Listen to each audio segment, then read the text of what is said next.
Okej. Så, då är vi tillbaka. Härligt. Ja. 2020 är ett år fullt av digitala möjligheter. Och Jan, vi tänkte väl faktiskt börja lite där vi slutar och prata om digital voice och borra oss ner i det där ämnet. Ur ett perspektiv där vi tittar på hur man kan ersätta behovet utav IVR och stora telefoniplattformar med en digital plattform istället. Och för att sätta det här lite i sitt sammanhang, i en scen som vi alla känner till, så tänkte vi spela upp ett litet ljudklipp här. Yes, kör vi. Tack för att du ringer. För hjälp på annat språk, tryck 1. Observera att detta samtal kan komma att spelas in för kvalitets- och avtalsmässiga ändamål och att är personuppgiftsansvarig för de personuppgifter som inhämtats för att tillhandahålla tjänsten. För mer information om vår sekretesspolicy och dina rättigheter, tryck 1.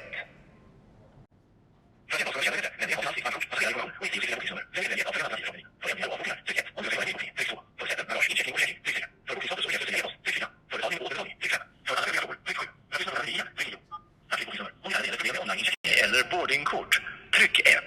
För särskilda önskemål. Ja, så här fortsätter det. Ja. Och det finns säkert ännu värre exempel än just det här faktiskt. Nej, det är jag säker på. Men om man då sätter det här i det vi ska prata om, och hur skulle man kunna, vad är fördelarna då om man skulle välja en annan lösning som bygger på ett mer digitalt approach? Ja, men vi har ju stångat oss blodiga tror jag, just kring det här med att låta kunden vara digital när kunden har börjat en resa digitalt. Och sannolikt så är det här företagets kunder i stor utsträckning digitala. Ja. Och framtidens kund är definitivt digitala. Om vi pratar om ungdomar, kommande kunder. Och fördelen med att låta kunden vara i en digital kontext är att med en digital engagement-plattform så vet vi vilken resa kunden har gjort på webben. Så vi vet var de är någonstans, vad de har tittat på, och vi kan också då med stor accuracy gissa vad det är de behöver hjälp med. Och då kan vi öppna upp den kanalen som är bäst lämpad för just den typen av ärende. Och där då Digital Voice är en superbra kanal. Det vill säga att du ringer direkt från webben. Du slipper ju samtalskostnaden då, vilket är en besparing. Och du slipper hela den här komplexa IVR-strukturen och givetvis tekniken bakom. Utan du kan med en gång starta en interaktion med en medarbetare som direkt vet var du befinner dig på webben eller i mobilen eller på en tablet till exempel. Och du kan då också använda andra typer av hjälpmedel för att göra det mötet ännu mer effektivt. Du kan jobba med co-browsing så du ser samma sak som kunden ser på. Du kan jobba med screen sharing och du kan då hjälpa till med att slutföra en påbörjad process. Det kan vara ett formulär som ska fyllas i. Det kan vara en bygglovsansökan som vi behöver prata om och komma överens om vad det är för delar som saknas till exempel. Så det finns ju så otroligt stora möjligheter. Slipp IVR-trädet, därför sannolikt så kommer den här personen som svarar här ändå fråga vad kan jag hjälpa till med.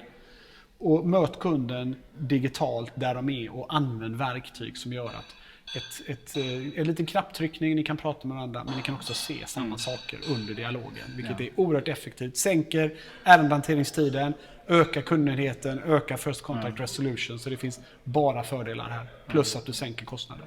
Ja, för det är väl en annan aspekt i det här. Att webcall är ju, det är ju gratis, men hela investeringen i ny teknik, en plattform. Hur står den sig i förhållande till en traditionell telefonilösning och digital engagement-plattform? Ja, men det blir mycket billigare med en digital engagement-plattform.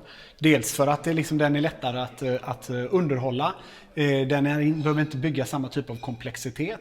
Plus då det här att du kan hantera många fler ärenden snabbare med högre kundnöjdhet. Vilket också givetvis är en del av din ROI då. Och det känns ju som, och det tror jag säkert ni också känner, att det är den naturliga vägen den går ju när den digitala närvaron och engagemanget ökar hela tiden ju, såklart. Ja, absolut. Jag tror ingen tycker att det här var ett bra exempel som vi spelar upp heller. Nej.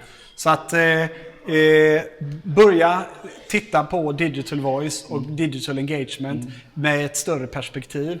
Och som sagt var, länge lever voice, men IVR har nog gjort sitt tror jag. Tack för den här gången och så hörs vi av igen om någon vecka.